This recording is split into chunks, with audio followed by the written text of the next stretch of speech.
గోపాల బాలుడమ్మ నా చందమామ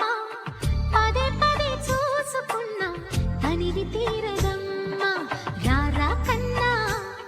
కడుపారా కన్నా నా చిటికెలు వింటూ చూస్తావే నేనెవరో తెలుసా నాన్న నేను ఆడించి నువ్వు ఆడుకుని గోపాల బాలుడమ్మ నా చందమామ పదే చూసుకున్న తనివి తీరదమ్మ అంటున్నాడు కూడా.